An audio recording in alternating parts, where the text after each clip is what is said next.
Hello guys! Welcome back sa ating channel. Ito pa rin ang Pinoy Online Eskwela at ang video na to ay parte sa ating Adobe After Effects Basic Tutorial.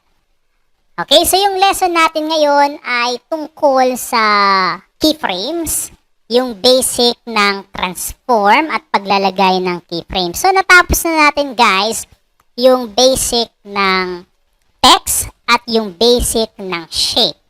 So, susubukan natin siyang i-animate using transform at lalagyan natin syempre ng keyframe. So, simulan na natin. Unahin natin sa pagkikreate ng new composition. So, keyboard shortcut na lang ako, Control-N. Then, lagyan natin ng pangalan. Siguro, motion na lang yung pangalan nito. Oops, nagkamali tayo ng type. Then, para sa preset, iset nyo na lang uli ng HDTV 720-25 frames. Okay? 1280 by 720p yung sukat niyan. So, dito na tayo sa baba. Resolution, make it full. Para sa duration, 5 seconds na lang ulit. Then, sa background color, guys, kayo na po yung bahalang pumili ng kulay. Okay? Para sa akin, ito na lang sigurong kulay na to. Hit ko na lang yung okay. Then, hit ko ulit yung okay. So, kung black naman yung background color ninyo, walang kaso doon. Now, mag-create muna tayo ng graphics. Okay? Shapes at text yung ilalagay natin. Unahin natin siguro yung pag-create ng shape. Okay guys, so create lang tayo ng shape. Kayo na po rin ang bahala kung gusto ninyong lagyan ng stroke. Hit nyo lang yung fill. Okay, di ba? Nadaanan na rin natin to. Click mo lang yung stroke. Hit mo yung fill kung gusto mo maglagay ng stroke or none kung ayaw mo maglagay ng stroke. So sa akin, nakanan po siya ngayon. Fill. Pili ka ng kulay. Depende yan sa gusto mong magiging kulay ng shape. So, sa akin, ito na lang din yung kulay. Mukhang babagay naman. Hit OK. Then, meron na tayong shape layer. Mag-create naman tayo, guys, ng type layer or text layer. Click natin yung horizontal type tool. Click. And then, type After Effects. Para sa kulay, kayo na po ang bahala. Okay? Para sa kulay, kayo na po yung bahala. Po pwede naman na kulay puti. Pero sana contrast dun sa kulay ng shape. No, yung mas madali siyang mababasa. Sa akin, siguro dark violet na lang or itong violet na to. Hit ko yung okay. Now, resize ko lang ng konti. Resize ko siya ng konti para dito sa anchor point, gitna ko lang siya. Pwede ka rin guys gumamit ng ruler dito kay Adobe After Effects. Control R mo lang, keyboard natin, Control plus R, lalabas yung ruler ni Adobe After Effects. So, pwede kang maglagay dyan sa gitna, isang vertical at isang horizontal, which is ginagamit po natin ito. Guys, kapag preview naman natin yung ating animation, hindi naman makikita yung ruler na yan. Okay? So, po pwede mo naman ibalik kung ayaw mo siyang lagyan ng ruler. Now, dito tayo sa layers. Okay? Meron tayong text layer at meron tayong shape. Mapapansin ninyo, meron siyang letter T, indicator natin na text yung layer natin na yon at star para sa shape. Now, expand natin siya guys. Click natin yung arrow. I-access kasi natin yung transform. Titignan natin yung transform. Under ng text layer, expand ko yung transform nandiyan guys yung anchor point, position, scale, rotation, at opacity. Ganon din guys dito sa shape layer. Meron din siyang ganong mga tools. Okay? Meron din siyang ganong mga option. Yung anchor point, position, scale, rotation, at opacity. Sa shape layer kasi, meron pa yung content. Iba doon sa type layer, which is text ang nakalagay. Sa content, guys, meron pa yung mga additional option na po pwede nyo pong gamitin. Halimbawa na lang, expand ko yung content. Nandiyan yung rectangle 1. Click ko lang yung rectangle 1, expand ko lang siya. Nandiyan pa yung rectangle 1 path kung gusto mong i-round yung ating rectangle. Roundness, pwede mo pong i-adjust yung roundness. Yung size, kung gusto mong lakihan ng konti. Oops, sorry, position pala yun na edit natin. So, position kung gusto mong iusod. Diba? Control Z ko lang. Control Z ko lang para bumalik sa dati niyang itsura yung ating rectangle. Size, guys. Size. Pati po yung stroke. Meron din diyang option ng stroke. Yun nga lang, guys, dahil nakanan yung stroke natin, hindi yan mag-a-apply. O pwede mo bang taasan yung width ng stroke? Yes po pwede. Yun nga lang, hindi nyo makikita yung laki or yung kapal ng stroke. So, ando ko na lang siya. Okay?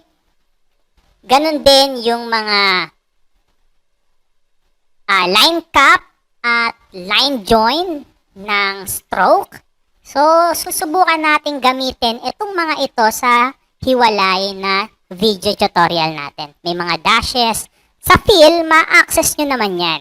O pwede kayong magpalit ng kulay. Active naman or live naman po yan. O pwede nyo palitan, depende sa kulay na gusto ninyo. Pero guys, para hindi ka na pumunta dito, pwede naman na doon na rin sa taas ka mag-edit. Opacity nung shape. Meron din naman yan sa taas, pero mas marami kasi yung option dito sa baba. Transform, may mga ganyan pa siya. Now, balik ko lang. Okay, balik lang natin. Focus muna tayo dito sa transform. Okay, maglalagay kasi tayo guys ng keyframe. Para maglagay ng animation dito sa ating ginagawa, dito sa shape at sa text, kailangan natin mag-add ng keyframe. Okay? So, yung mga option na nandiyan, basta merong stopwatch, pwede kang mag-add ng keyframe. Now, kung mapapansin, yung timeline ko, ito yung aking timeline indicator. Kung mapapansin yung timeline ko, nagsisimula yan ng, yes, 00F, then 05, 10F, 15F, 20F, then 1F, which is yung 1 second natin. Ayan, 1 second natin, di ba? Kaya ganito yung aking timeline kasi po medyo malaki yung aking monitor na gamit. Medyo malaki yung monitor natin na gamit. Pero guys, kapag naman niliitan natin yan, ayan, sabihin na natin niliitan natin. Tapos, pinabaan ko yung aking zoom out ko. So, makikita ninyo na yung timeline ko magiging 01 sec, 02 sec, 03 sec, 4, and then 5. Okay, so wag na lang kayong malito kung magkaiba man tayo ng timeline. Okay? Siguro dito na lang kayo mag-base kung nasa ang frame ako. Meron din naman dito na style or na timer dito sa gilid. Pwede nyo naman yung i-check. Now, subukan natin mag-add ng animation. Add tayo ng keyframe. Siguro, unahin kong lagyan ng keyframe itong meet-up point. Okay? Sabihin na natin, gusto natin pag dating ng 1 sec o 1 second natin, ganito ang itsura niya. So, position, click ko lang yung position, guys. Position, click ko yung position sa text at click ko din yung position sa shape layer. So, gusto natin pagdating sa 1 second, ang itsura niya or ang position niya nandito. Now, ibalik ko lang siya sa 00F, dun sa pinakauna. Dahil active na yung stopwatch, guys, po pwede ko nang piliin or po pwede na akong pumili kung saan ko gustong manggaling yung text or yung shape bago siya pumunta dun sa susunod na keyframe. Halimbawa, bago siya makarating sa gusto ko, nandito siya sa baba. Okay? Guys, nag-hold lang ako ng shift para straight yung pagbaba niya. So, yun yung shape. Now, ang gusto ko naman guys, dito sa text natin na to, bago siya pumunta dun sa susunod na keyframe na nasa 1 sec, nandito siya. Hold uli ako ng shift. Ayun po siya. Mapapansin nyo guys, meron dyang mga tuldok-tuldok sa ating text layer at shape layer. Yan po yung mga frame. Okay? Suma total, yung mga frame na yan ay 25 frames. Guys, mas malapit yung keyframe dun sa isang frame, mas mabilis po mag-a-appear or mas mabilis niyang mapupuntahan yung meet-up point natin. Halimbawa, nasa shape tayo, shape layer tayo, tama? Dahil mas malapit yung susunod na frame sa kanya, mas mabilis na makakapunta sa gitna yung shape kumpara dun sa text. Spacebar ko lang, ganyan po yung ibig kong sabihin. So guys, mas malayo yung ating keyframe, mas mabagal naman siya makakarating dun sa ating meet-up point. So, spacebar ko lang, ganun po siya kabagal. So guys, ginagawa natin ito, no? Minamanipulate natin yung mga keyframe na to para mas maganda yung dating ng animation natin. Ayan po siya. Subukan ulit natin.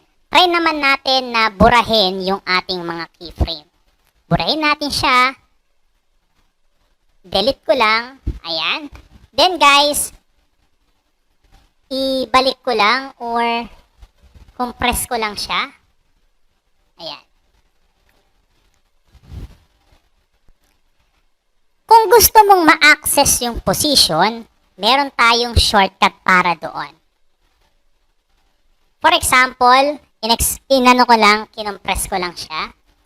Sinelect ko yung dalawang frame natin or yung mga layer natin. Then, ang shortcut para sa position, hit mo lang yung keyboard na P, yung P key natin. P, so lalabas yung position. Para sa scale, guys, hit mo lang yung S, scale. Para sa opacity, hit mo yung letter T, tango, ayan. Para sa rotation, hit mo yung R, rotate. So guys, ito siya, no? Kadalasan naman yung initial lang or yung pinakasimulang letra lang nung option yung shortcut niya. A para sa anchor point, P para sa position, S, R. Yun nga lang, pagdating sa opacity, letter T na po yung ginagamit natin. No, tatandaan po yun. Expand ko lang ulit, gamitin natin yung keyboard shortcut, letter S. Scale tayo. Now, unahin natin lagyan ng keyframe itong 1 sec kung saan mabubuo yung animation.